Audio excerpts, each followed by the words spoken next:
Welcome, sir. Would you care for an hors d'oeuvre? Oh, thank you very much, yes. Matter of fact, I am a bit hungry.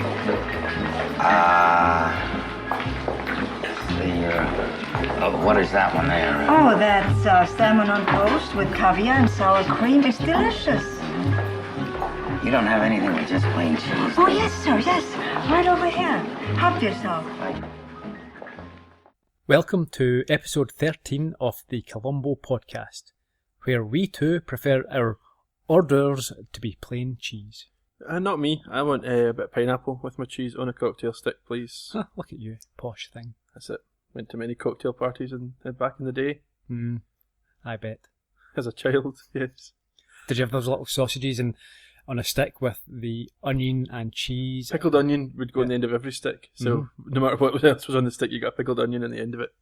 I still quite like them. Yes, a guilty pleasure. Good evening, Ian. How are you doing? I'm not too bad, Gerry. How are you? I'm okay. Ian, let's give a summary of what we're doing here for any of our new listeners who have just caught us for the first time. It's been a month or so since we've covered this, so the premise of the Columbo podcast is fairly straightforward. I've never watched Columbo before, and I'm seeing these episodes for the first time, starting back at Murder by the Book. We're now up to the tail end of season 2 with A Stitch in Crime. You, meanwhile, are the world's leading Columbo expert, self-proclaimed, and you keep me straight when I get things wrong. As you know, I'm certainly not any expert whatsoever. I'm just a long-term fan. A long-term Columbo fan. So it's really the dual perspective. We're trying to go through each episode and give both the point of view of an established fan of the series who's seen everything and knows what's coming, and my perspective as somebody who has never watched the episodes before and is experiencing them for the first time. Although I must admit that, like I say, I'm no expert, I'm just a fan. And as such, there are episodes which I have seen more than others. And sometimes watching these, I might not have actually saw a particular episode for maybe a year or two. So I'm also remembering things, and I think as well, what I found, and as we said right at the start, trying to sort of view it through your eyes, as I'm learning and seeing new things that I've perhaps taken for granted or not thought too much about. So it's a learning experience for myself as well. And I think with anything, when you spend time looking at it and studying it for the purposes of talking to other people, you notice different things or more things than maybe you do just as a casual viewer, I would imagine. For sure. Let's just crack on with this week's episode then, Ian. We're looking at A Stitch in Crime. Yes, I'm led to believe it's a fan favourite, and I can see why. Yeah, I think it is well received. Certainly in no mean part due to the particular guest star this week. Sure, we'll come back to that, but it's a fellow who's well known for his role as the director of Three Men and a Baby. You've just spoiled some of my trivia, Ian. I wasn't going to talk too much about him because there's nothing much I can say that people don't already know, and I thought I'll throw that in. Well, my thunder has been something else. My thunder has been stolen. Okay, I'll try and come up with something else. Okay, so we start this episode. We're on the street. We're inside an ambulance, a POV shot inside an ambulance. But before we get into that, can we do my summary? Did we miss it this week? We have missed it. We'll get complaints. We wouldn't want that. No, let's go back 2 minutes and we'll do the summary. Go for it.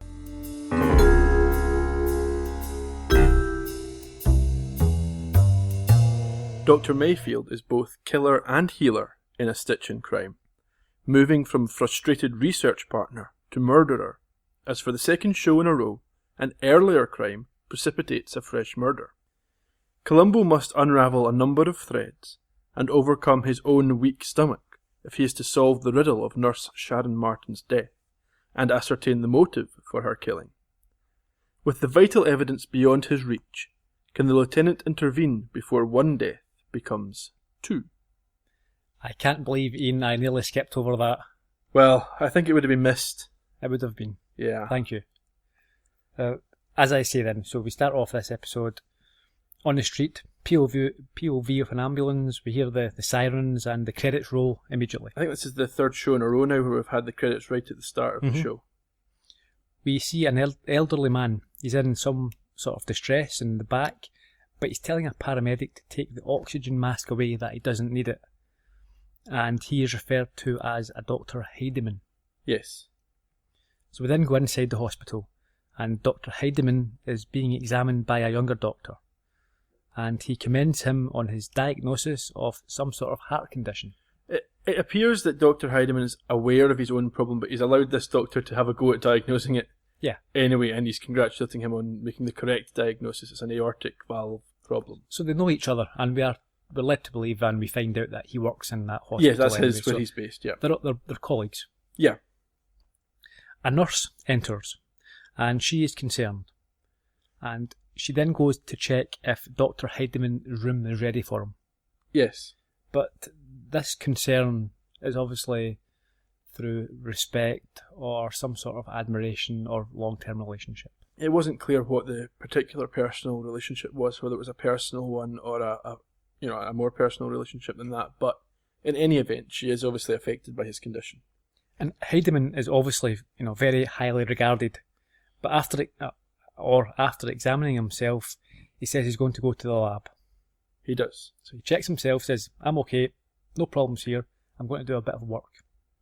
Which leads me to question what the original emergency was that caused him to arrive in an ambulance. Well, he's presumably had some form of heart pain that's been salved or has died down, but if he's got an outstanding condition that requires surgery, then I suppose it's not unusual. Mm-hmm.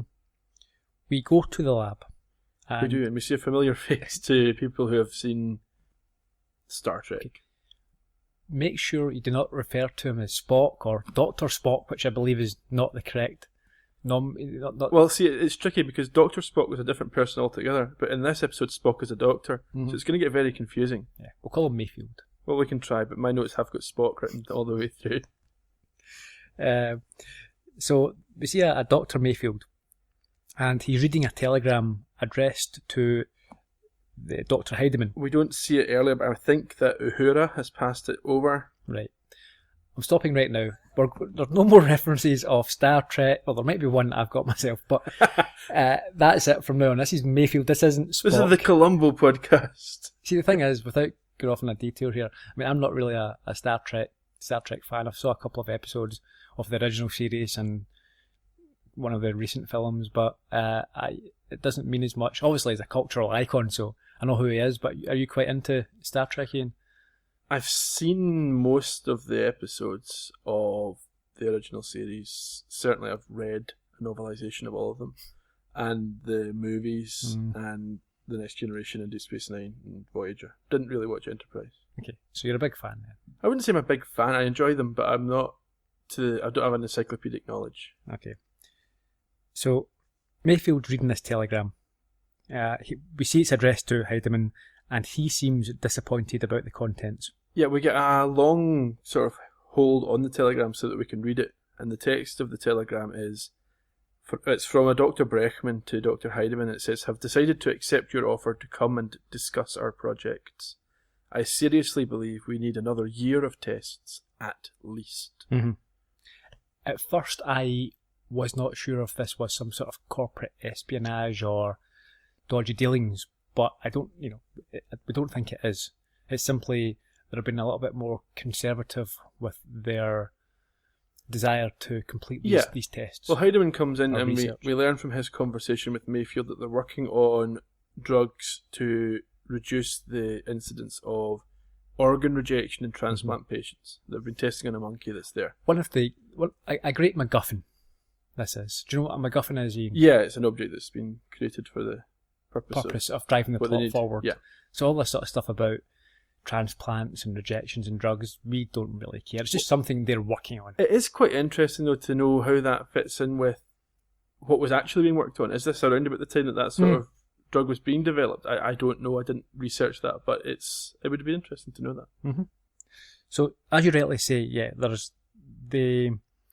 both working on this drug, and Mayfield wants to bring it to market immediately. Well, he wants to make an announcement. He says there's rumours abound, so people are aware that they're doing this work, and presumably there's some kind of concern that if somebody else gets to market first, because I think there's a big commercial side in the pharmaceutical industry in the States, particularly, probably here as well, but certainly in the development of new treatments, there would be a commercial element to this. Of course. So Mayfield is anxious to bring it to market. He doesn't want to be gazumped by some other company. Well, it could well be this is his way to make his fortune. If he's working as a doctor, he'll have a comfortable lifestyle, but if he's developed a major new drug that's going to be used around the world, then the value of that to him could be significantly greater. And not just a fortune monetary-wise, he will... Renown as well, Yes, he will go down in the history books.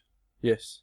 So, Heidemann tells Mayfield to effectively hold his horses, show a bit of patience, and we see that Mayfield appears to agree and say, okay, if you want to wait, we shall wait. And he specifies Brechman, who'd sent this telegram, may announce first. So it suggests that maybe there's a direct competition, or they feel there's a competition which the telegram indicates is not the case. Sure. So perhaps there's some collaboration or data sharing going on that he hasn't been made aware of. Sounds possible. Yeah. So the nurse arrives back in the room. This is Nurse Sharon Martin. Yeah. She tells Heidemann that his room is now ready. And Mayfield... Well, he's surprised because he didn't realise that Heidemann wasn't into work. He was here as a patient. Yes. Because Heidemann had said when he arrived that he had to come in. He didn't make it clear that he was brought in by ambulance because he was suffering badly. So we discovered that he's been postponing a heart operation for a number of weeks, but he agrees to have it that night. Yeah. And Mayfield will in fact be the surgeon. Yeah. Seems a bit odd that you would only find out that day that you have to perform heart surgery. Well, no, but I think it's probably one that the doctor's been saying, no, I'll get it done, and he's now saying, he's insisting it's getting done now. But even then, would you go into heart surgery without a lot of preparation? I don't know. I would imagine it's maybe something he's capable of doing. He does tell the nurse later on that he's done this many times before. And the nurse mentions that Mayfield is the leading heart surgeon specialist. Yes, he's certainly skilled. But at the end of this scene, I kind of reflected back on what we'd seen, and I didn't mention it a moment ago, but looking at the telegram and then at Mayfield's comments about Heidemann competing with Brechman, I wondered if perhaps Heidemann and Brechman were working to cut Mayfield out. That was what I was sort of hinting at earlier. I wasn't sure if there was... I don't think there was, to be I don't honest. think they were, but I wonder if that's what he thought. Yes. At that point. Is Possibly. he maybe going to end up being erased from this project? It's a fear. Even if he couldn't prove it, he perhaps did have that fear. Yeah. Anyway, the nurse returns. She'd left with Heidemann. She returns, and Mayfield, he reseals the telegram and gives it to the nurse to give to Heidemann. Yeah, he doesn't do a great job of resealing the telegram, but he does do that. Because in the corridor, the nurse notices that the telegram has been opened, and another doctor, he confirms that he gave it to Mayfield about an hour ago. Yeah. And the nurse appears rightly perturbed about this. Yeah, I mean, she didn't appear particularly fond of Mayfield to start with. No, he's probably not got the easiest personality to get on with. Yeah, I suspect that's not uncommon with high flyers, but certainly she's been rubbed the wrong way by him. The nurse goes into Heidemann's private room. Yeah. And gives him the telegram. And he reads it out to her. So this is why we learn it's not any sort of dodgy dealings, because he's quite happy. He's open about the contents of it. So at worst, it's just the fears, I think, of Mayfield we have here. There's nothing going on. No, but she is still unhappy with how Mayfield has behaved, and she shares her suspicions. Yeah, well, she suggests that Mayfield won't be happy with this news. And Heidemann actually, backs him up and says he'll get used to waiting. But I think, do we have a clip here, Ian? I think we do. When I went back to get your glasses, I'm sure he was reading your telegram. Now, Sharon, I know you dislike Dr. Mayfield, but that's no reason Dr. Mayfield is an opportunist. He's been taking half credit for a project that you've been on since the very beginning, and he's not going to sit still for another doctor. Sharon, I am disappointed in you. He is a very brilliant surgeon and is of great help to me in my project. I don't want to hear any more about it. I'm sorry, Doctor. Besides, if he wasn't such a brilliant surgeon, I wouldn't have him operate on me, would I? Clearly, Heidemann's not impressed with her analysis of the situation. Clearly, he respects and is fond of Mayfield, or certainly of his abilities.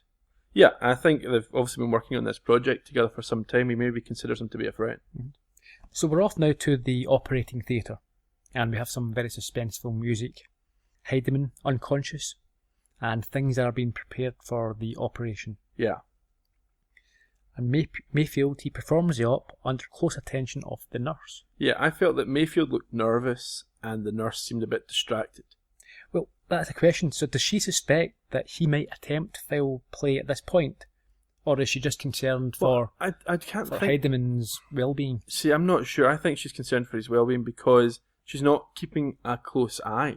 She's looking around, she's not listening, she's not paying extra attention, she's distracted, she's not there.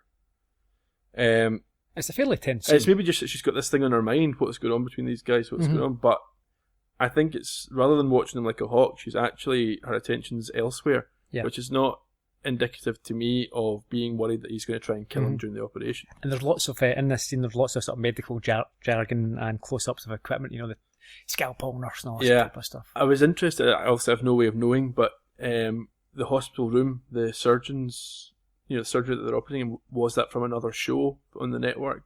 Was that a set that was used elsewhere? Because it was all set up with the viewing area. It seemed quite an elaborate set for a single use. Yeah, the viewing area, I think, is reused in another Columbo episode. Right. I think it's... so that suggests maybe it is a set that they use. So maybe was there a hospital drama film? Maybe one of the audience can let us know. If you do. Was there a hospital drama on that channel or from that network? How would they get in touch with us if they do know that?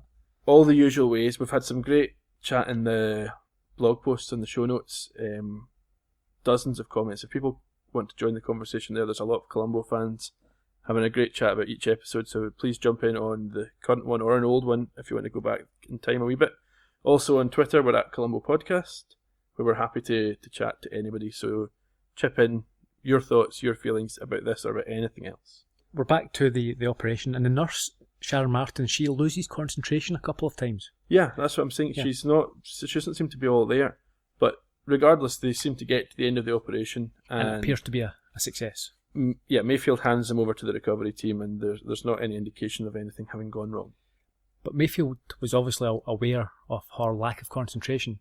Yeah. Because he questions her on what was bothering her. See, yeah, but he'll also be aware that he's just put the wrong sutures in, so he's maybe concerned that she's noticed. So he's maybe not only inquiring as to what's wrong with her, but also trying to make sure that she's not upset with or aware of him having done something untoward. Sure. But at this point, she puts his mind at ease because she says that she was being foolish. She was worried about his health and well-being, but there was, she made a mistake. Yeah. Mayfield turns his back and begins washing his hands, and he notices via the mirror that the nurse has found something on the floor, and he seems very worried and shocked. Yeah. Now, we'll have to steal some information from a later scene here to express what I didn't get here. No, we didn't. So, he's used dissolving suture. Just on that, had you heard of that term before? Did you know what that was called? Dissolving sutures? No, yeah, suture. Yeah. I didn't. I've actually had dissolve when I got my appendix out. They used dissolving sutures. But so normally, but you would call it stitches over here. Yeah, stitches. That's why. No, I did know the term suture. Yeah. Okay. Also, I'm dating a vet nurse to talk about it all the time. Ah, right. Okay. But anyway, the thing that got me, she's found this suture on the floor that's not the suture she handed him. Mm-hmm. But where's the suture she handed him then? Because he didn't use it for the operation. He used the dissolving stuff. Mm-hmm. This is extra dissolving stuff. So he's taken this in by himself to the operating theatre. Mm-hmm. He's used it. He's dumped extra or accidentally dropped extra on the floor. Mm-hmm. But what's he done with the stuff that she gets it in his pocket? Sleight of hand, perhaps. That seems a little bit careless of him then to lose the stuff that he was using. Mm-hmm. Yeah. A slight, not a plot hole, but perhaps could have been dealt with slightly less clunkily. It's not the worst clunky moment in the episode, but it was one of the weird ones. Mm-hmm. But anyway, yes, there's certainly a level of concern. Both Mayfield being worried, but also Nurse Sharon Martin, she is confused and concerned about this suture. Very. So we're back to the lab after the operation, and we see the nurse inspecting this suture. Is that how you pronounce it? Suture? Suture, yeah. Stitches. Yeah. She's inspecting it under the light, and then she picks up the phone, but she's interrupted by Mayfield's entrance before she can place the call. This is the first of many occasions where Mayfield acts super creepy and just shows up right behind somebody. It does have that that persona, doesn't he? He Yeah. can be very intimidating and spot-like. So he asks her what the matter is, and she shows him this stitching, this thread, and says that it is suture that he says it's suture that they use, but she claims she did not bring that into the operating theatre as it doesn't feel like the stuff that she gave him. It seems odd then that she wouldn't know what it was. Hmm. Now, we do get a comment later on that dissolving suture's a different colour. I think he's dyed this. Yeah, That's but even then, she should surely recognise the feel. Mm-hmm. She must know there's only two types of... It seems a bit of a strange thing for her not to know, at least. Sure. Because this whole point revolves around her not knowing what this is, and then setting up an appointment with someone to find out. Well, I mean, she goes a sort of step further, and she basically accuses him of attempting murder. Yeah, and he challenges her to call the police. Well, she says that he may have sabotaged the operation in order to kill Heidemann at a later date, and so that with the motive being to take over the research project and get sole credit. Yeah, and she's thinking that because she's seen the telegram and his reaction to it. Mm-hmm. And Mayfield keeps his cool in a Spock-like fashion. Now, I thought we weren't going to make any more Star Trek references. That's the only time I'll do that. That's the one that you had queued That's up? the one that has queued up, yeah. Okay. He has very... I've got one more later on. We'll come back. Okay. And he says that she seems obsessive, but that she should definitely go to the police if she has any reservations whatsoever. Yeah. Any suspicions. But he asks her to finish her job first. Yeah, So he's playing with her mind here. Yes. And I think it's a decent response from him. He does play her. She's really not sure at all. I think that's fair to say. But, however, Mayfield leaves and Nurse Sharon makes the call that she originally intended doing. Yes. And he overhears her arrange something for 8 a.m. Yes, it's not clear if he knows what it was, but certainly by listening in on a second handset, you couldn't do that nowadays. It's with the digital systems, but he just joins the line by picking up a handset and hears that she's making this arrangement. Do you recognise Nurse Sharon Martin? I did. Who is she? Couldn't quite place her. I'm sure you're going to tell me. We have met her already. It's Anne Francis. Ah, so a familiar name. Yeah, we won't get into too much detail because we've discussed her in the episode Short Fuse. Season 1, episode 6. Yes, she played Valerie Bishop. That was the secretary. Yes, with Roddy McDowell's villain. Yeah, so that's who she is. There you go. We're back out to the car park. Yes, we've got the first climax of the episode. Yeah. I like these car park scenes. It reminds me of like Death Wish and these sort of gritty movies where or The Equalizer from the 80s, right, where there's a victim in a car park, which is always sort of late at night and empty, and they struggle to get their keys out, and there's a real sense of foreboding and it's closing in on them. Yeah, I do like that sort of vibe. So the nurse Sharon's heading to her car, and there's very ominous music, and she senses someone behind her, and is then startled as Mayfield appears again from the shadow. That's his way, it seems. And we get this thing, we haven't seen it for a few episodes, but we get the whole silent scream moment. There's not a scream, but the look of shock and horror. And we don't see the impact, but she is clubbed to death with a tire iron. Is that a tire iron? It looked like a, what do you call it, thing you open up? Break into a house with. Our lives of crime have let us down. We don't have the knowledge. Crowbar. Yeah, that's the one. No, it's a tire iron. Okay. And yeah, it's quite a vicious, nasty crime. Yeah, it's brutal. And he recovers the suture and her keys. From her bag, yes. Yeah. So we're back to the car park later the next day, the next morning. Yeah, Columbo's there, but he seems a bit tired. Well, there's a lot of commotion going on, so there's people taking scene of crime, so people are taking pictures, taking notes. Columbo arrives and he's extra dishevelled and tired. Yeah. He asks who the victim was and asks for a coffee. That's it. And then there's another trope, isn't there? He mentions his wife and explains she was ill through the night, so he was up to because she wasn't sleeping and was unwell, and he's really in a bad way. Yeah, he's struggling a wee bit. And this is, we've mentioned this type of thing before, and it's quite nice to see it change.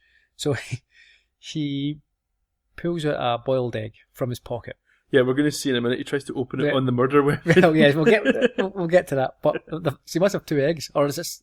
Yeah, yes. No, it's the same one because he's trying to open it on the bonnet of a car and he doesn't get it. No, different one, because what I'm about to mention here is he starts to break open and leave the shells all over the crime scene. Right, so he must have and 2. the other cop says, "Oh, Lieutenant, this is a crime scene. You can't drop your food all over it," which I thought was nice. That's right, that is what happened. And we have said in the past that perhaps, and again maybe it's just 70s standards, that they didn't respect the crime scene as much as what you would have these days. Absolutely cigar ash and all sorts of other things, contaminating the place. But at least even in the 70s, they made a point of saying, "Don't drop eggshells all over my crime scene." My crime scene, thanks. So he rightly reprimanded this other officer. We kind of cut away from there to Sharon Martin's, or what turns out to be Sharon Martin's home, and we see her roommate leave. Yep. And Mayfield using the keys that he's taken to get in with his leather gloves on. Yep. And we get another, what I would call a trope, where we get the half thought out, not really planned wrecking of the house as if there's been a struggle. It's the unconvincing search burglar thing, isn't it? Yeah. Because I've always thought, so we'll take one area for example. You've got a bookshelf and with a lot of books on it. Yeah. You knock 2 or 3 down. But if someone was searching for something in that bookshelf, you would displace all of them. Yes. And it's that sort of half attempt at things. It just obviously states it's not a thorough search here. Yeah, he's not got the mindset of someone searching. He's just got the mindset of someone messing trying things to up. make the room look like it's been searched. Yeah. So he's working backwards instead of forwards, which means he doesn't do it properly. The other issue I have with this scene is that it's again, this is something we've mentioned before about crazy risks. You have to assume, surely, that the police will either be there or are on the way to the victim of a you would think killing, so. A murder. Yeah, why has he waited till the morning? Because the roommate's at home, I guess. But even then, he's in that flat. Surely the police, that's the first place they go. You would think. Mm-hmm. Really risky. Yeah, for an otherwise cool and calm customer, he's not thought that one through. Mm-hmm. But the purpose of him being there, we find, is that he produces 2 vials of liquid drugs, and it's morphine. Yeah. To discover in little glass bottles. Yeah, and he's planting them there. He hides them there in her apartment. He does. We're back to the car park. Yeah, this is where Columbo opens an egg on the murder weapon. Before that, we have another cop who brings Columbo orange juice and tells him they're working on the coffee. So, it's not easily. It's pre-Starbucks days. Yeah. You don't have a coffee shop on every corner. The cop who brought that was none other than Mike Lally. Our old friend. Yes, he is he becomes a veteran of the Columbo. I think at this stage he already is. This is what, 3rd or 4th time? Yeah, I'm not sure. Yeah, there have been a few. The first one was his appearance in, again, short fuse. Right. He was the tram operator. Right, yes. Yep, so that was his first appearance. Yeah, he's been in 2 or 3 already. And yeah, so he brings him in an orange juice.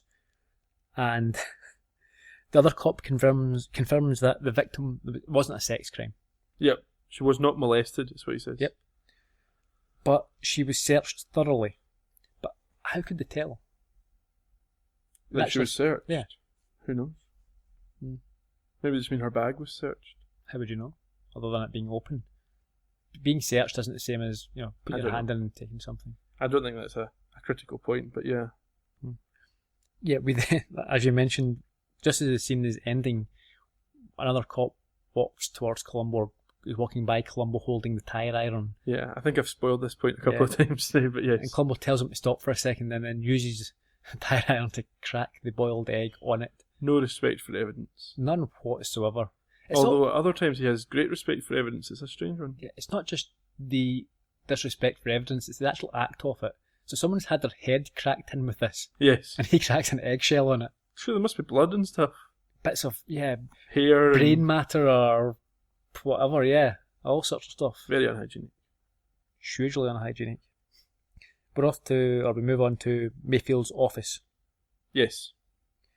And he is making a call to discuss surgery and other his business. game here is he's pretending he's not hurt. Of course. So he's coming to work as normal, he's behaving as normal, he's resetting his clock, and he gets told. He acts, he pretends to be shocked on the phone to this person. His voice, it sounds as if he's shocked, but his body doesn't portray this, because Columbo walks in the door and catches him on the phone receiving this news, whilst also at the same time resetting his clock. Yeah, and Columbo picks up on that immediately, and he brings it out, saying he compliments him. So he's bringing out the fact that he's noticed this by way of a sort of false compliment. He says he must be a great doctor because he can concentrate so cleanly on his Quite clock. Similar to the Most Crucial Game episode with our friend Robert Culp, when he's given news and he turns down the radio doesn't turn it off. It's about reacting to bad news, and that's a sort of similar type of. And I think clue. you could probably look at Short Fuse as well, where Roddy McDowell is looking at his watch while they're listening to the recording of the uncle. I think sometimes we've discussed and think that the clues may be too subtle. Mm-hmm. In this case, I would agree with Columbo. The natural there's two types of reaction. You're told that someone who you work with and you know very well has been murdered. Yeah. Okay. And you're on the phone. I would guess that two reactions would be to sort of slump in the chair, or jump up, stand up, and say, "What do you mean? Tell me more." Maybe, but I think I don't think perching. Nah. I don't know. I don't think perching on an end of a table. If you already are perched, you make a move when you hear this news. That'd just be my. I don't know. I think it's hard to say there would be a uniform reaction, because people aren't one homogenous group. No, but that's why I said there would be two. You would either sort of slouch more, or I think there's more than two, because people, everybody reacts to things differently. You might have, if you're shocked, you might just not react because your brain's not able to process it. You just carry on with what you're doing until your brain processes the information. You're on autopilot for a while, which is what he suggests he was. He says he wasn't even thinking about the clock. Yeah. Although we know he's lying. Of course. But okay. We do think this is probably where Columbo first kind of gets a wee sort of inkling that maybe there's something not quite right about this guy. And he doesn't let that go, obviously. Yeah, as Columbo enters the office, he's asking the person on the phone who did it. That's what he's saying as Columbo enters. And Columbo is yawning.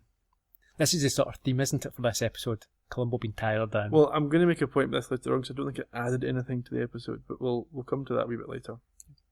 So Columbo's yawning and rambling, and Mayfield has very little patience for him, but he does confirm that he is Dr. Mayfield. Yeah. And Mayfield asks Columbo if it was robbery, and Columbo says he wants his help in determining the motive. He doesn't know yet, so that's why he's there. Yeah, because he knows that Mayfield and Martin worked together. And he may have information about her personal life. Yeah.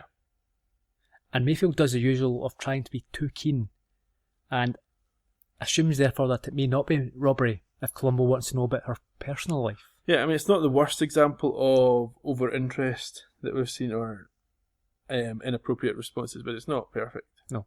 And Columbo sparks up or lights a cigar in the doctor's office. Yeah. And then says he doesn't even want it because he's not had coffee yet. But that's quite a 70s thing, isn't it? These days, you can imagine lighting a cigar in a doctor's surgery within a hospital. You'd be slapped at your hand very quickly, I think. So they're having a discussion, and they talk about Heidemann, and Mayfield tells Columbo that Heidemann is his patient, and Columbo states that he must be a great surgeon, and Mayfield assumes that this was because he was operating on Heidemann. Yeah, this is what I talked about a few moments ago, about the concentration, being able to split his concentration. Mm-hmm. This is Columbo letting him know that he noticed about the clock. Because Columbo corrects him, and that's what he says. It wasn't because he was operating on Heidemann, it was because that whilst receiving this terrible news, he was able to focus on resetting his clock. That's the first suspicion. And like I said, he kind of plays it off as autopilot. He wasn't really concentrating. He doesn't remember doing it. We're back into the corridor. Yeah, we get another trope. Columbo's queasy. We can add this to the list. I think, was it just last week we talked about this, or the week before? Yeah. There's an ever-growing list of things that make Columbo queasy. Off the top of our heads, we've got height. Heights, the cable car, if you want to make that a separate one. Water. Yeah, and Columbo's quite embarrassed about this, isn't he? The fact that he's a homicide detective and he doesn't really operate well around hospitals. Well, he's looking for advice here. He's asking the doctor, is there anything I can do about this, because it would be very helpful for me in my job. Yeah, Mayfield tells him the only sure cure is to stay out of hospitals. That's a hint there, isn't it? Mm-hmm. Stay away from me. Yeah. Mayfield must have been quite happy with that then. He's thinking this is a cop who won't be hanging around here too much. Yeah.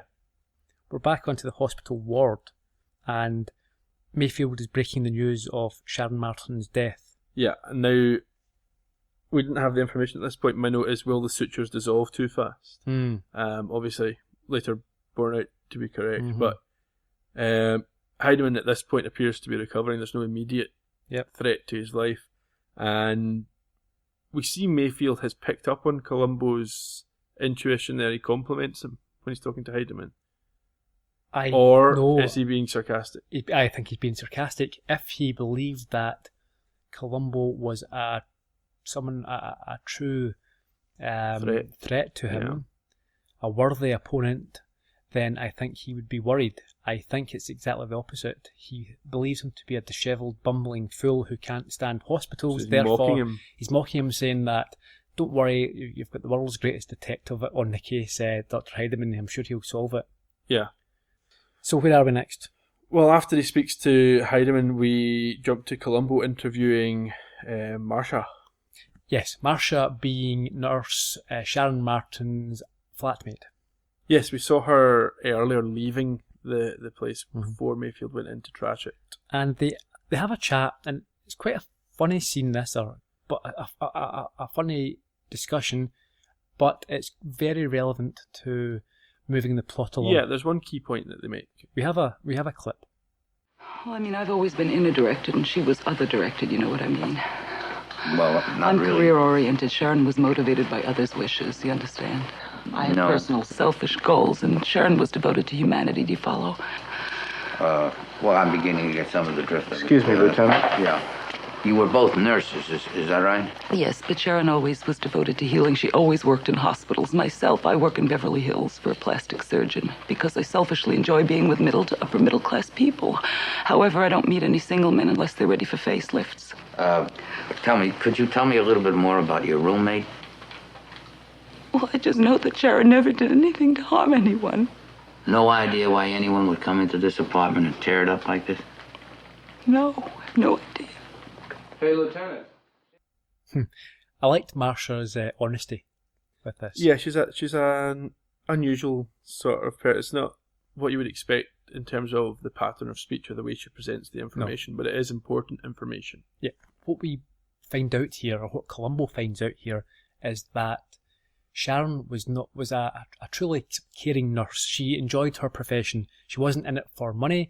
She wasn't the type of person who would be involved in dealing and selling drugs.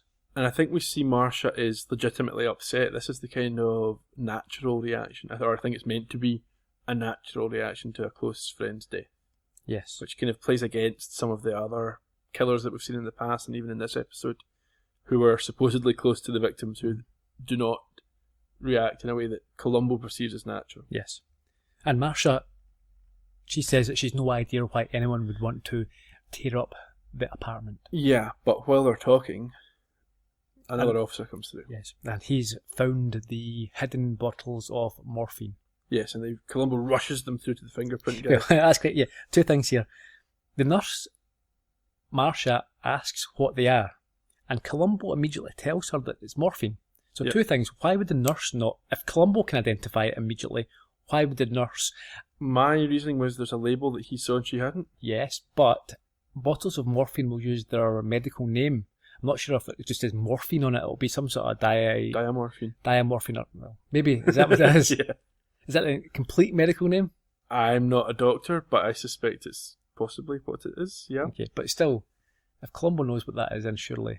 Yeah, but if she hadn't seen the label, she maybe just thought it was a clear liquid and couldn't identify it immediately.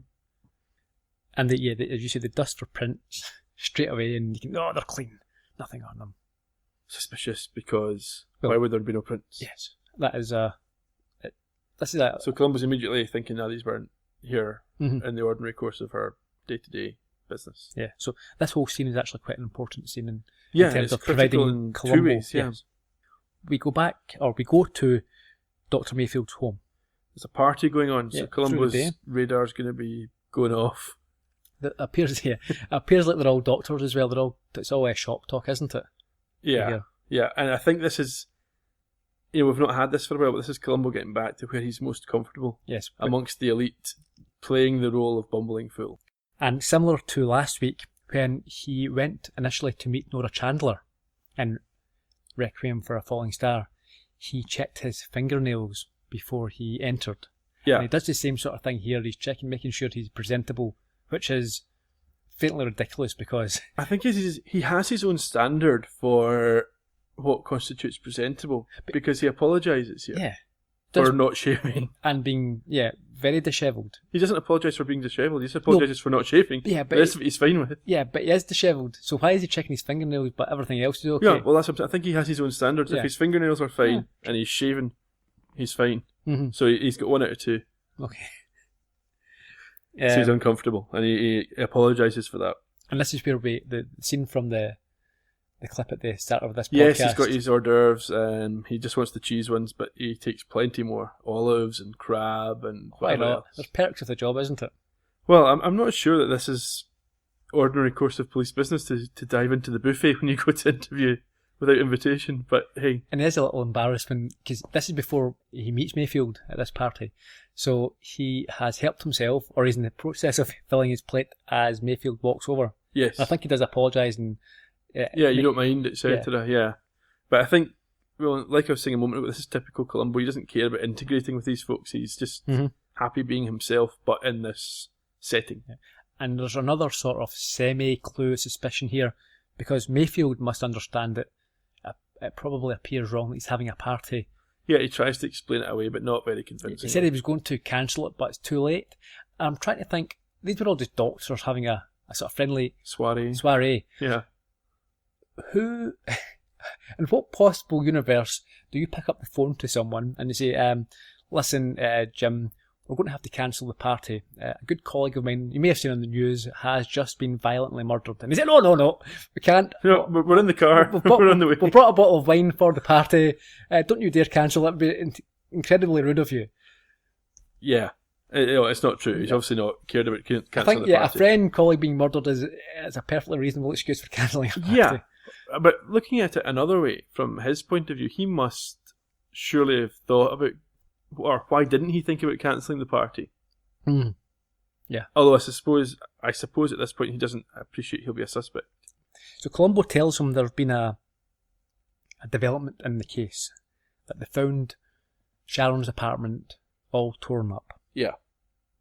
And he asks Mayfield if Sharon had access to the drug storage, and he confirms that she did.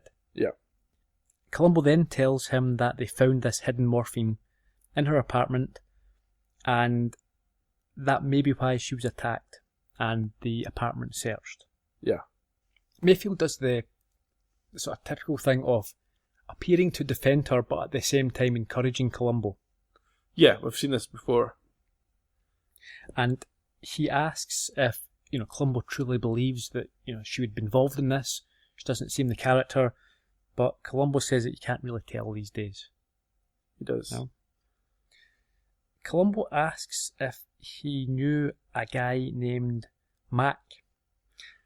Columbo's, he's got this information from the notepad by the phone that Sharon had scribbled on when she made the call the previous evening. Yeah, for that meeting at 8 o'clock in the 8 morning. a.m. meeting with Mac, and this is a thread that Columbo hasn't quite tied up yet. It was in her handwriting. Yep. MAC, and he wants to know who this Mac person is. He thinks it's going to be important. Mayfield has never heard of him. No. During During this conversation, Columbo has been devouring this plate of food that he's heaped. Yeah, and now he needs some medicine for his stomach. See, this is where I've got my note. Columbo being tired and then ill, I don't think it added anything to this episode. I didn't like it.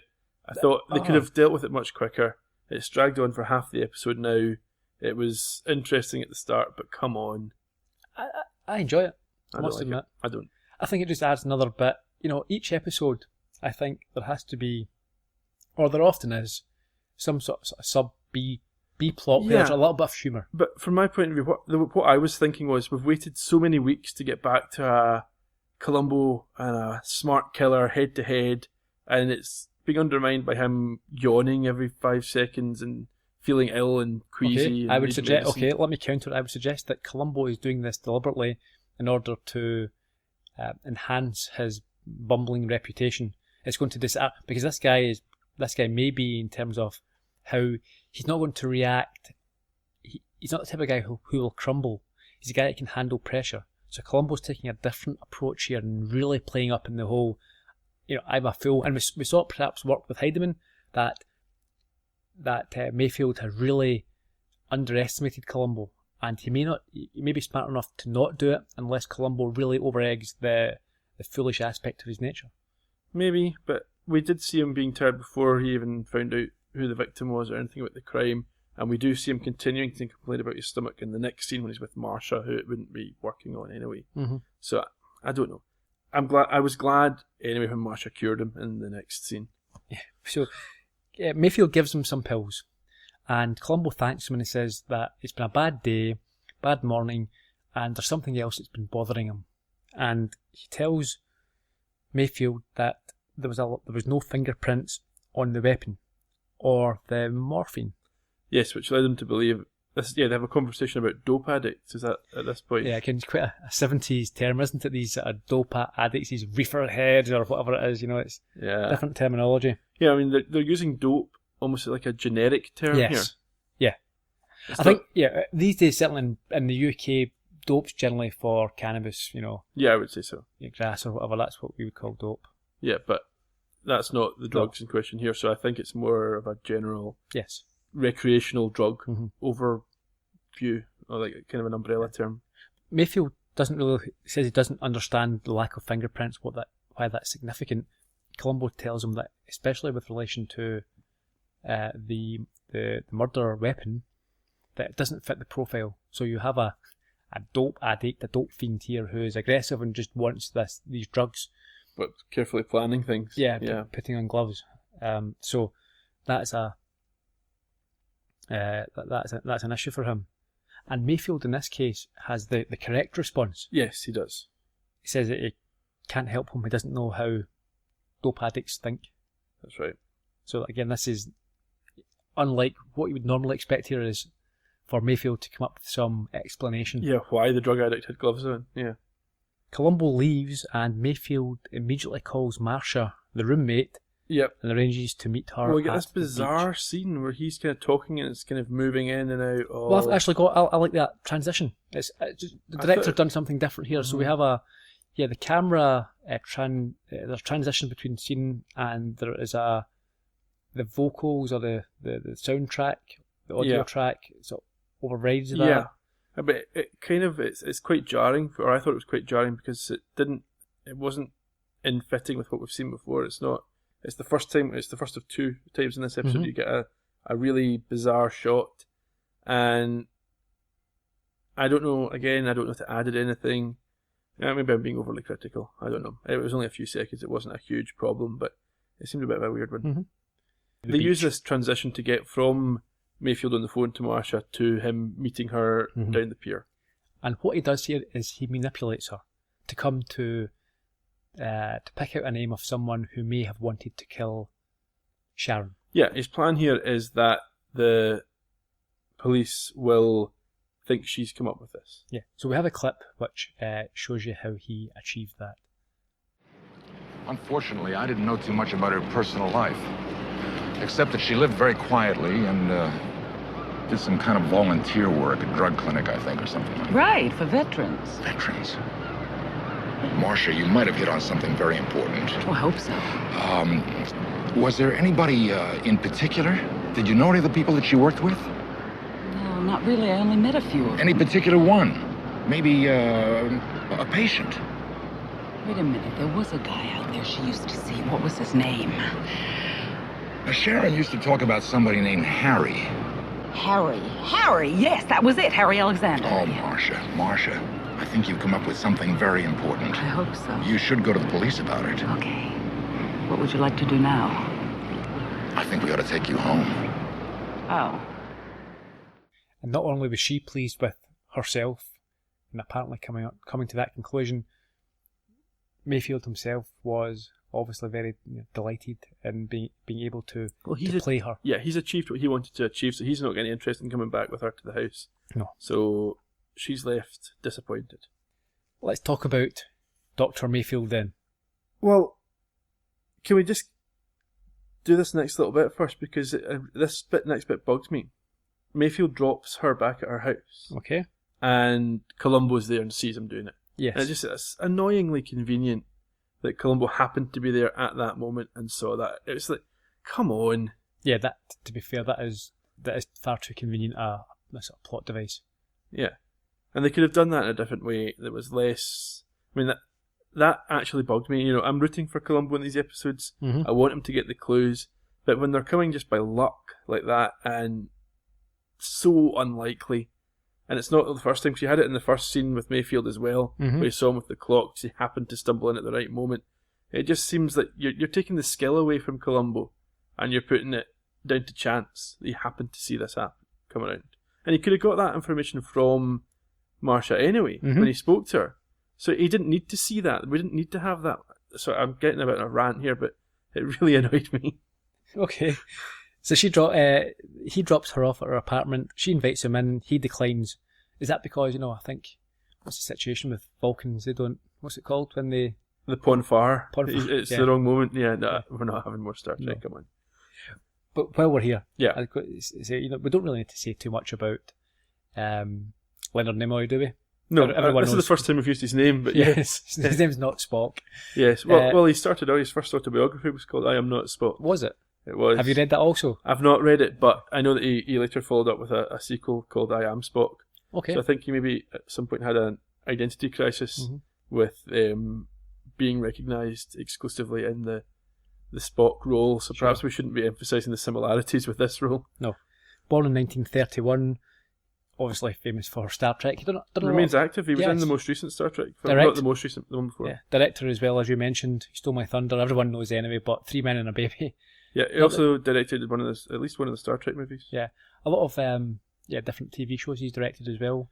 With William Shatner and T.J. Hooker, he guest directed on that as well. More recently in the Simpsons fairly regularly. He's had a number of guest appearances mm-hmm. as kind of a Leonard Nimoy / Spock combination character. Sure. It's always quite entertaining. My favourite is in Marge versus the Monorail. Great episode, isn't it? It is. Fantastic. Okay, so we won't mention too much more about or discuss Leonard Nimoy too much more. We know who he is. People know who he is, and there'll be a great link in the show notes, as there is for every actor that we cover in the show notes. So if you've not been clicking those, go and have a look at some of them, because some of them are really good. Mm-hmm. So Columbo's sneezing. He has some sort of allergy, he claims now, and Marcia gives him a home remedy to resolve this. Thank goodness. Seems to work. He's cured. What is it? It's all about taking a drink and holding your take 7 breath. sips of water in a rhythm. I think it's the usual. It's the whole hiccup cure. Distract you from what's wrong, and it goes away. So Columbo wants to ask about Sharon's personal life, and Marcia suggests that, out of the blue, that he speak to a Harry Alexander. Yeah, it's a very kind of awkward moment, because we've just seen her get the tip from Mayfield, but Columbo's then going to question her and why she comes to that name so quickly, and then she goes on with the story about having spoken to Mayfield, and Columbo gets that whole story as well. Yes. But she's honest and straightforward. She doesn't know that she's part of any ploy here. No, but obviously Columbo's picking up on it immediately. Mm-hmm.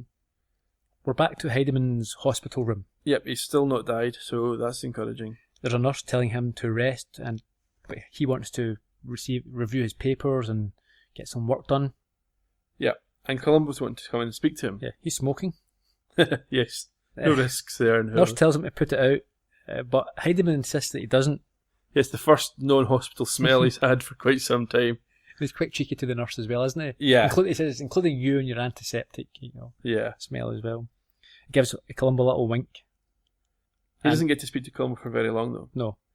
But he gets a jab, an injection from the nurse, and again, this is another sort of phobia from Columbo. He sort of winces as this is happening and has to turn away.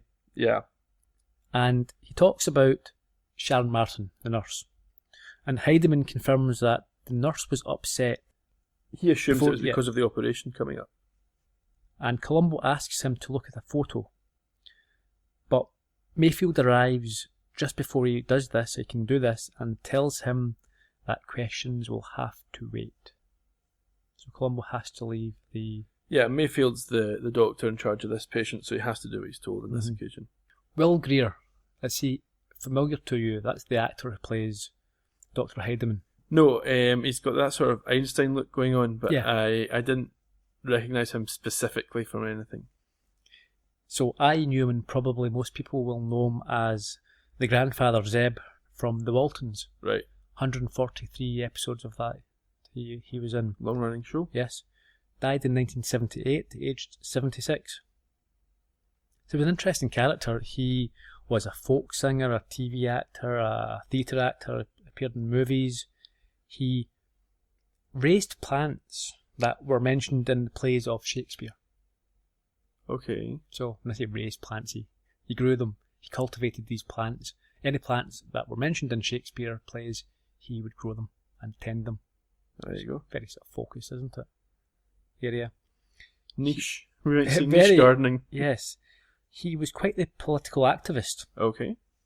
He may have been known as a subversive back in the day, and he was blacklisted during the McCarthy scandal for refusing to testify in the anti-American questioning. Interesting. He wasn't. He was happy enough to ruffle feathers, and he was very principled. Sure. He was married with kids, but he was also known to be the lover of Harry Hay in his day. Harry Hay was the first prominent gay activist in America, and started the first gay activist organisation. So, a Interesting character. very colourful character. I would recommend that people, do a little bit of research into Will Greer. He's a very interesting guy to read about. Done a lot of diverse different things, and not just Zeb Walton from the Waltons. No. Because that's a very conservative, family-friendly, straight-down-the-middle show. Sure. And you wouldn't expect Grandpa Walton to be involved in all the sorts of things that he was involved in, so it's, yeah. It's always good when we come across an interesting one, isn't it? Mm-hmm.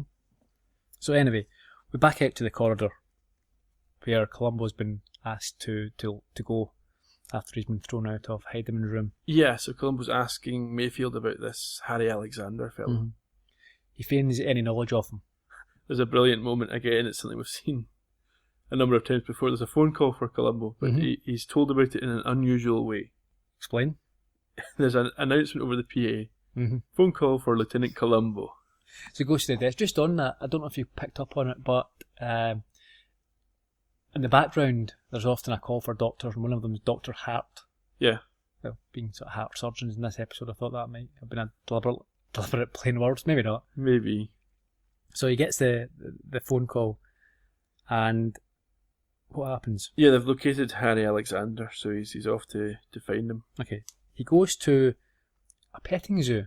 Now, we've been at a petting zoo before. I think, I can't confirm this, but just by looking at it, and I suppose if you are the producers of a TV show and you're required to set a scene, film a scene in a petting zoo, you most probably go back to the one that you used previously.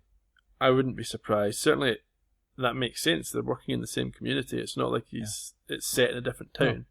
So it looks the same to me. There's no llamas, or at least he's not working directly with llamas this time. He's working with goats. Mm-hmm. This scene I thought was interesting though, because Columbo doesn't mess around when he's talking to Harry.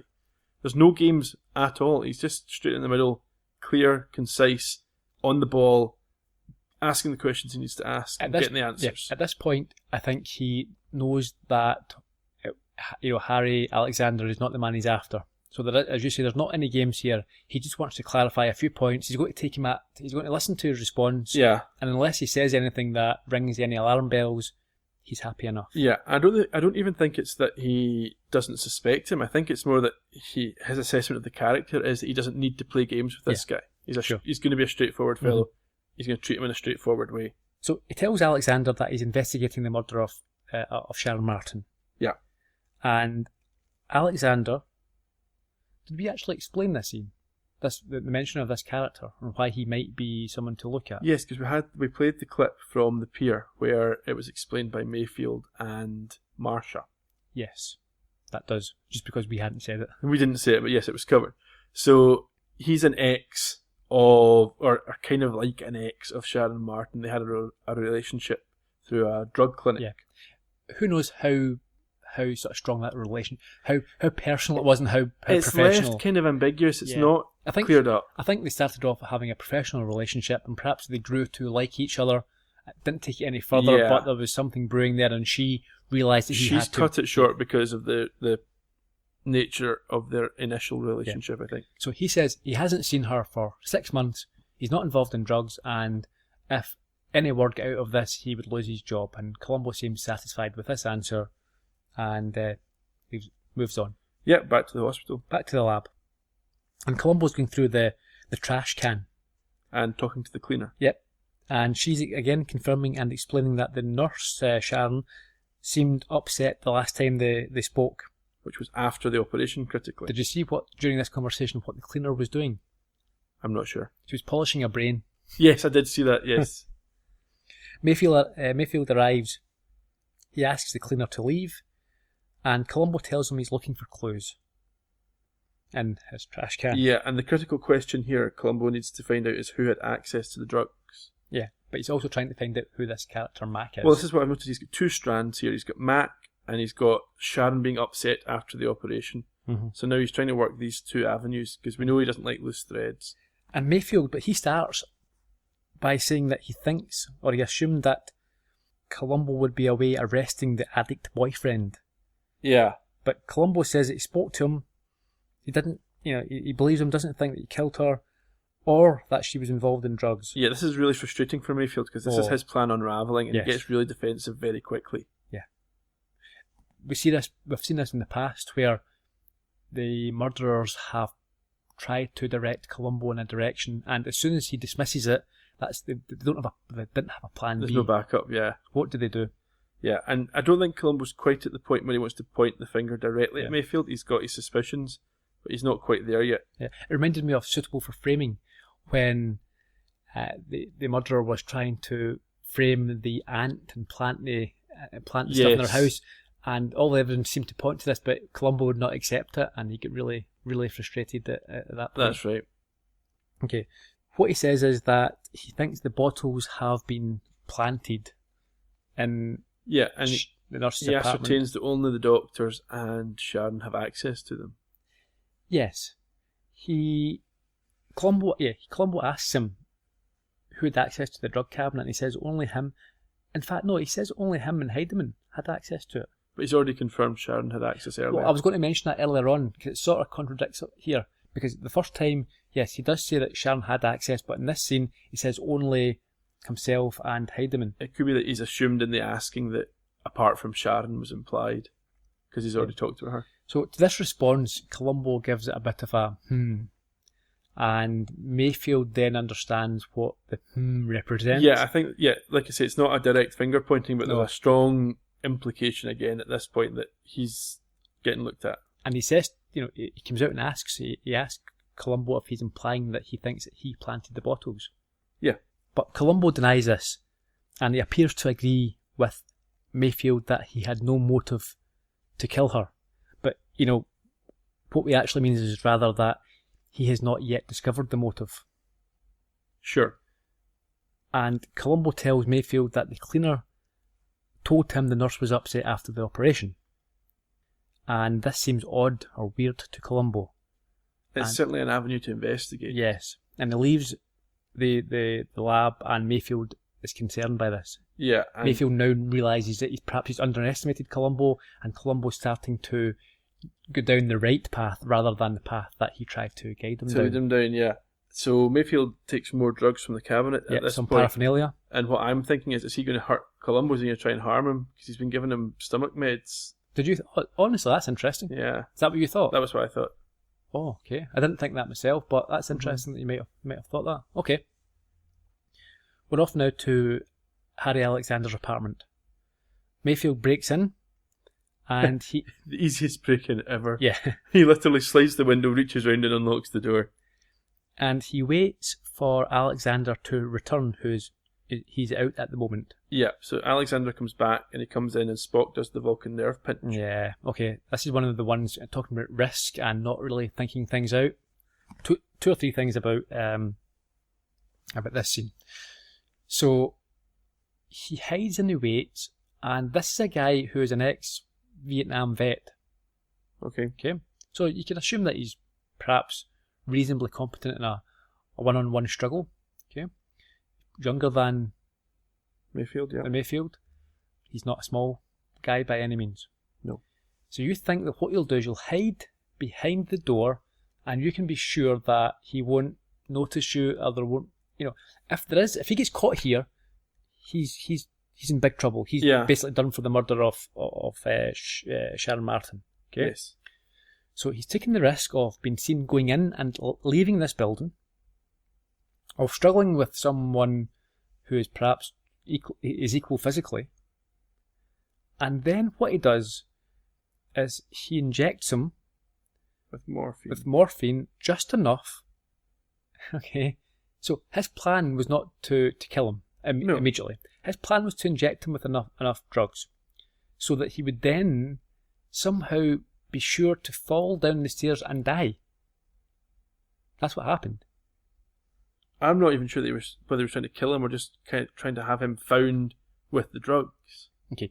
We know that he is not adverse to killing people in his way. Yeah. Okay. So there's no reason why he wouldn't kill this guy, because he died anyway. Why would he not just have given him an overdose and left him in the apartment dead? And it would look like an overdose. An accidental overdose. Yeah. He's taken so many risks in this scene that it's really weak. It's not how he's not a stupid guy. Unless he just misjudged the dosage and he has intended to give him an overdose to kill him and hasn't given him enough. No, he's a good doctor. He would know. It's far easier. It's far easier to a double overdose than an underdose. My one thing that would tie all of this together is if he's underestimated the physical capabilities of Alexander. So thinking he's a dope addict, he's maybe going to be not quite. I know he's theoretically met him in the past. Mm-hmm. He's maybe not paid enough attention. Mm-hmm. He's maybe anticipating someone who's a bit scrawny, who he can easily overpower, and who will need a certain amount of drugs. Yeah, but here's the thing. We know that if he assumed that he was a current drug addict, it still doesn't work, because you would need to give, if you're using, your tolerance levels have went up.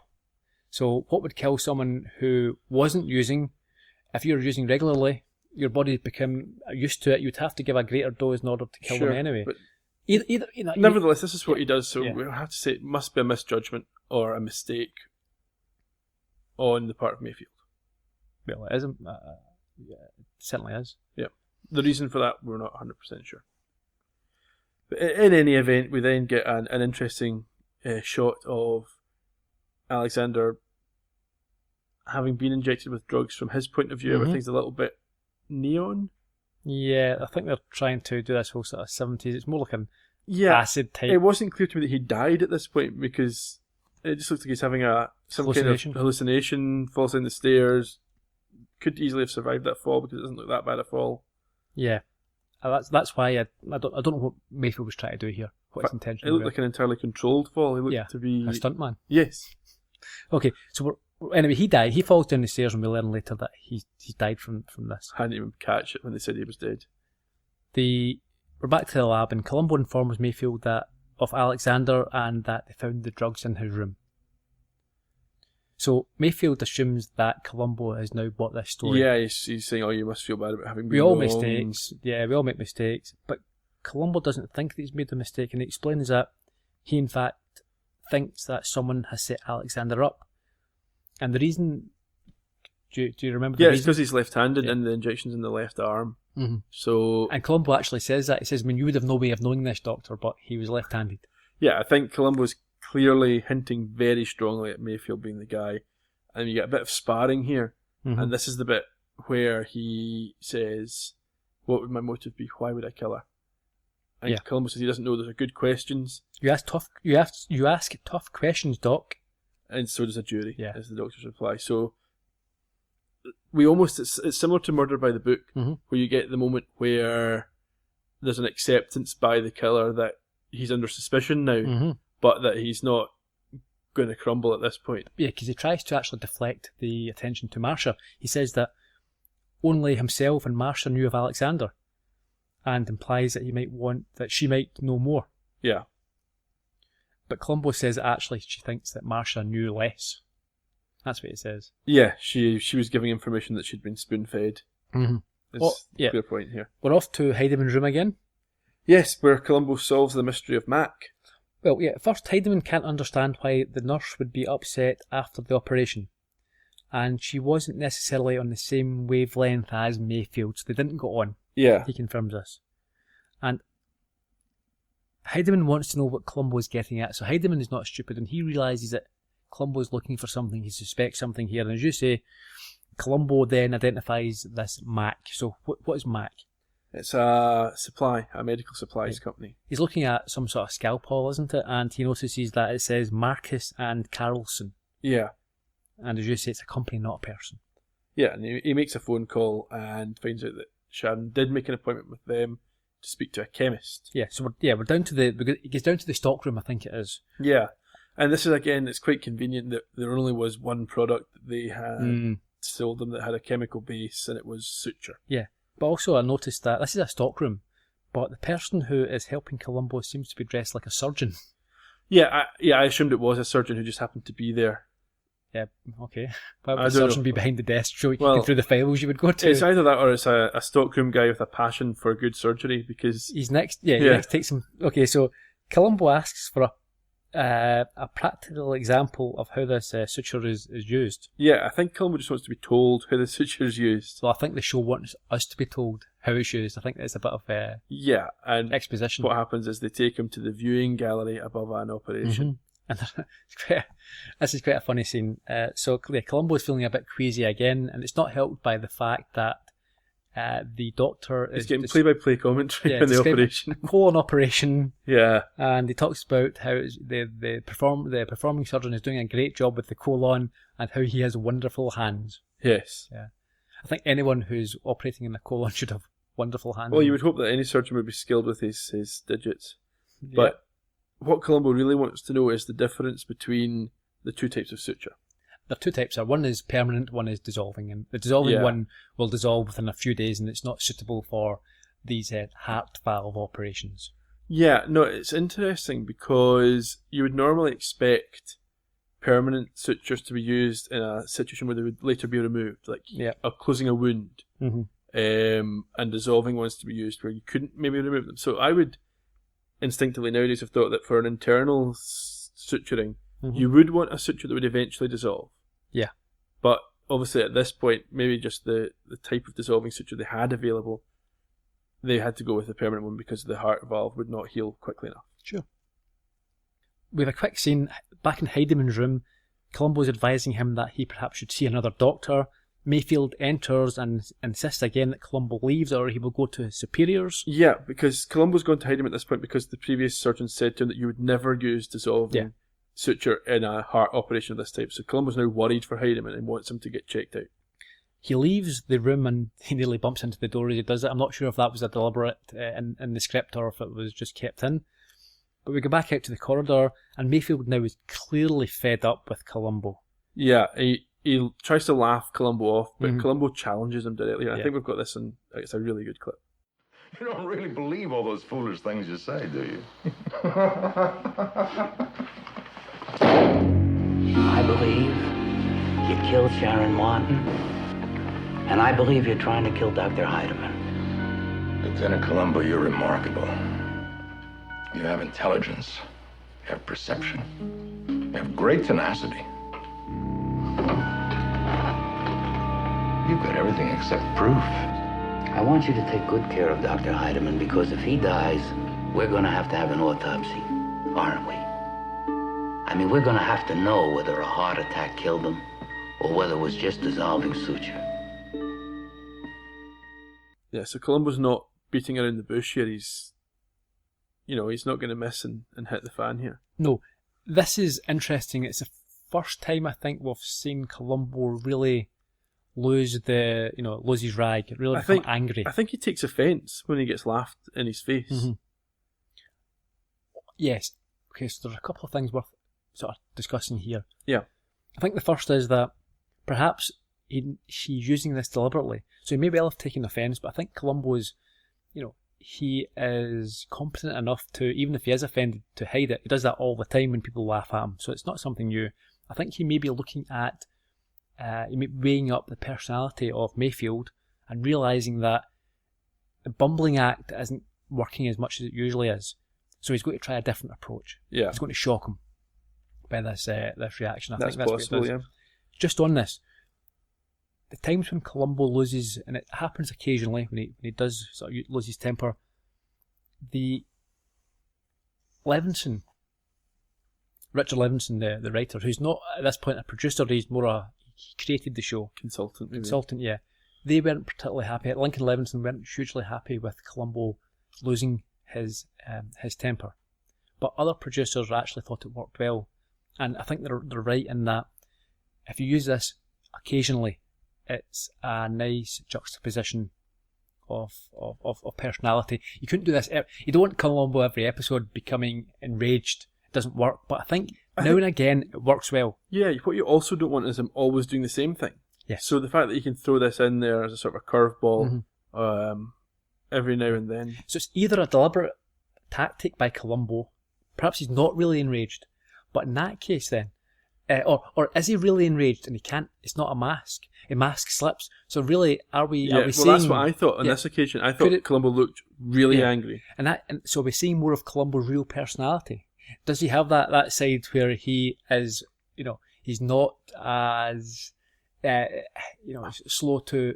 I'm not sure, because I think we've seen in previous episodes he's had respect for some of the killers, even though they've killed people.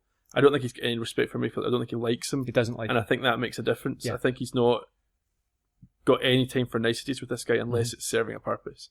And if it's not serving a purpose, he's not got time of the day for him. Perhaps on the forum we could have some opinion of the... Yeah, sure. On the show notes, if you want to have a... Yeah. Do you think this is Columbo... Do we think Columbo has lost his temper here deliberately? Or do we think his mask has slipped a little bit and it's a natural reaction, or is it a tactic? Sure. Let's have a chat about that. That'll be a good one. Anyway, he carries on in this vein because he lays out the facts as he sees them. If Heidemann has got dissolving stitches and he does die, there will be an autopsy. And it'll show. Yeah. And there'll be questions asked at this point. Because they now know what to look for, whereas without knowing to look for that, they wouldn't think about it, it wouldn't come up. So, Mayfield is very worried now. He knows the situation. Yeah. My feeling is that this is Columbo trying to save Heidemann's life. Yes. This is his play to get their valve fixed properly. Mm-hmm. We see Mayfield, he goes over to the medication that's bound for, it's in the corridor here, but he goes over to medication that's due to be given to Heidemann and he spikes it. Yeah, now I had two thoughts here. Is he trying to do something that necessitates new surgery? Or is he trying to kill him so that the autopsy shows there's still sutures there? Yeah. But then they would show the wrong type of suture, so it can't be that. It becomes obvious. He almost gets, again, this is very risky, and he almost gets caught by a nurse. He does, and she looks very unhappy that he's anywhere near those meds. Yeah, just on that, the nurse was played by, as a nurse Morgan, I think, and she was played by Annetta Corsett, and she died in 1995, aged 62. She's interesting because she worked with Andy Griffiths on two shows. Firstly, and most famously, she played Helen Crump, sort of girlfriend wife of Andy Griffiths on the Andy Griffiths Show for 66 episodes, and that was a big show. I've watched the first season or two on Netflix and I really enjoy it. But she then teamed up with him again, partially, on Matlock, and she... One of your favourites? One of my favourites, yeah. And she played Judge Justin on 7 episodes, so she worked again with Andy Griffiths on that show. Anyway, sorry. We go to Heidemann's room now, and Heidemann is in a lot of distress. Yeah, he's struggling, and Mayfield comes in and says, you need to get back, the valve's failing, we need to get you back in the... We need to operate and replace it. Back into the operating theatre. Yeah, And interestingly, you see Columbo watching the operation. He doesn't look queasy at all. No. I wonder if that's one to remember. Yeah. So is he ever really queasy? Or is it just a case that the fact that it's such an important, his mind is now focused? Yeah. He's not thinking about the operation. Yeah. He's thinking about what he's going to do next. Because when Mayfield looks back up, Columbo's gone. And we now know he's away to tune to Scrubs. Yeah, so the operation finishes. And then Columbo comes in to the operating theatre dressed in his gown with He's other got a big cops. entrance, yeah. Yeah, he says he has a search warrant. Mayfield is furious at this point and he tries to push Columbo out. And Columbo tells him what he's here for. He's here looking for the old sutures. Yeah. And it appears at first as if there's nothing untoward has happened. So the search place, they look in his pockets, etc. They can't find what they're looking for. And one of the other doctors says he was keeping a close eye on him and he saw nothing untoward. Mm-hmm. But obviously he wasn't looking closely enough. Columbo can't believe it at this point. He was sure they would find something. Yeah, and this is critical because this is the motive for killing the nurse. Mm-hmm. So even if it's, if he's not done anything wrong here, if he never tried to kill the doctor, then that takes away Columbo's entire line of thought. Yeah. So we have the finale. We're in Mayfield's office. Yeah. Columbo basically concedes he was wrong. But another cop comes in, tells him they've searched everywhere, can't find anything. Yeah. And Mayfield is extremely smug and self-satisfied, as you would be in that situation. You think, you've got away with I've won. Yeah, I've got away with it here. Yeah. Columbo dumps his gown. Well, as you say, but Columbo concedes defeat. Yep. Tells Mayfield he's won. He shakes his hand. So at this point, Mayfield must be feeling fantastic. Yeah. I mean, there's a couple of times you see Mayfield run his hands through his hair, and I'm thinking, has he hidden the stitch in his hair? Yeah. Yeah, thought that myself. But no, he hasn't. Columbo's done, he leaves. And then almost immediately... Yep, you hear Columbo's entrance music, he comes back in, and he solved it. Okay, explain. The moment when Mayfield shoved him in anger in the theatre, he has put the dissolving suture into the gown that Columbo was wearing, knowing that Columbo would not be searched. Yes. So that's how he's managed to smuggle it out of the theatre. And Columbo then pulls it from the gown, and we get the famous Spock eyebrow to finish. And the freeze on that are in the credits roll. Yeah. Now, I'm not sure that you're happy with that final reveal. I'm very uncertain that would stand up in court. If it wasn't found... I mean, unless Columbo's shown this to other folks before he goes back in the room. Maybe. But if he just walked back in and produced it, very flimsy, it could have been a setup. Yeah, and if that is the case, and we've talked about this back near the beginning of season 1, why are they letting him go in for his big dramatic moment? If they found the evidence, just go in and arrest him. Yeah. Why do you have to have a drama? Yeah. Well, it'd be a poor TV show. Well, that's true. I think this is one of it's like if you're watching soccer ball and the goalkeeper makes a flying save when he could just catch the ball. Mm-hmm. It's a TV moment. Sure. That's what you've got. But I think this is one of the best episodes that we've had. Really enjoyed it. I thought Leonard Nimoy was a fine adversary. Played him well. He's a type that you love to... I mean, there's some that you actually maybe think, I don't really deserve to be caught here, or have some sympathy. In this case, he's a nasty piece of work. Not very nice but at all. But interestingly, not someone who's particularly a murderer to begin with. He's a perfectly regular up until he gets that telegram. He is what he says he is. Sure. But he was very cold, very unlikable. Yes. He played the part very well. I think it worked, and I think it reminded me a lot of Murder by the Book. Yeah. Obviously a completely different scenario, but the whole relationship, once Columbo got rid of his stupid illness, the second half of the show was the strongest for me. Yeah. And the relationship between, when it kind of got focused on Mayfield and Columbo, the sparring between them and the battle of wits. We like the sparring, don't we? Yes, and the battle of wits. That's what I like, when one of them's trying to outsmart the other and the other's trying to... Yeah. That's, for me, when Columbo's at its best, or at least up to this point. I agree. When Columbo's been at its best, and I think this was a really good example of that. Yes. I'm glad you enjoyed it. Yeah. As a fan's favourite, one of my favourites. Sure, and I think, my expectations were raised and met, so... Good. All good things. Yeah, I mean, there was a brief drop for a couple of times. We won't mention the episode, but I think the last two episodes have got it back on track. Yeah, definitely. Okay. We will wrap up just now with a little bit of trivia. Sure. There's not really too much. Some production information. 11th of February 1973 was the original air date. back to the 74, or continuing the 74 minutes length, which we know works well. It does. Hy Averback was the director. He also directed Suitable for Framing. That was a familiar name, yeah. Mm-hmm. Cheryl Hendricks was the writer, and this is the only episode he, or in fact she, I'm not sure if Cheryl is a male or a female, but the only episode they wrote. Of anything? No, they've done other things, but nothing major. Yeah, because I thought it was a fairly well written episode, apart from the things that we pointed out previously. Mm-hmm. Billy Goldenberg was the composer, and he has been involved with 8 Columbo episodes, starting with Prescription Murder, one of the pilots. I don't know anything about that yet. No, we'll get to that in due course. Yeah, I think people should know we haven't forgotten about the pilots. Anyone who's new to the show, we're going to come back to those. So if you're listening from the beginning and you're thinking, Murder by the Book wasn't the first episode, don't worry, we're going to get to those in due course. We'll get there. Leonard Nimoy didn't really want to do a lot of sort of guest appearances in TV shows. That was, he said to his agent, it wasn't really his thing. He didn't want to just job about from show to show. Yeah. But he was quite happy to go into Columbo because he felt it was very well done. Okay. And he also wanted to work with Peter Falk, who he called a challenging and delicious actor to work with, which I thought was a nice way of phrasing it. Yeah, I mean, this is obviously right in the middle of the gap between the original series of Star Trek finishing and the movies, which didn't start till 1979. Mm-hmm. So, given the title of his first autobiography, I wonder if he's trying to distance himself from the whole Star Trek thing and perhaps TV generally. Mm-hmm. I don't know for sure, but that perhaps would fit in with that. Yeah, makes sense. But like I say, yeah, he thought that working with Peter Falk would cause him to raise his game, step up to the plate, as they say.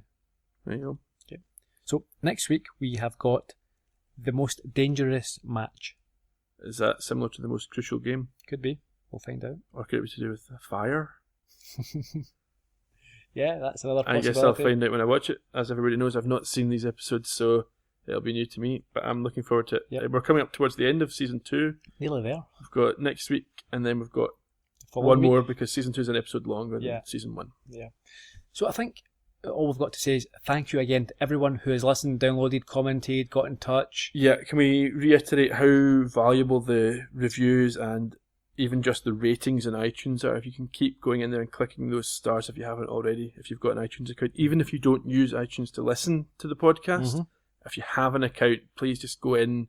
If you use an iPad or an iPhone, you'll have an Apple account. Log into iTunes, click the star rating that you think is appropriate. Obviously, we hope it's a higher one. But you can do it if you've got an iPhone, if you're using, it's on the podcast app on that. Or an iPad, yep. Don't want to labour the point, but it does help a lot, and it helps more people find the show. I think at one point this week we were ranked fairly highly, number 5 in the UK for film and TV podcasts.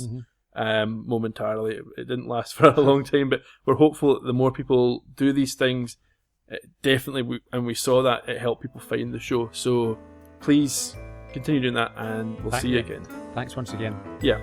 Okay, Ian, that's us for this week, and we will catch up next week. Yep, cheerio.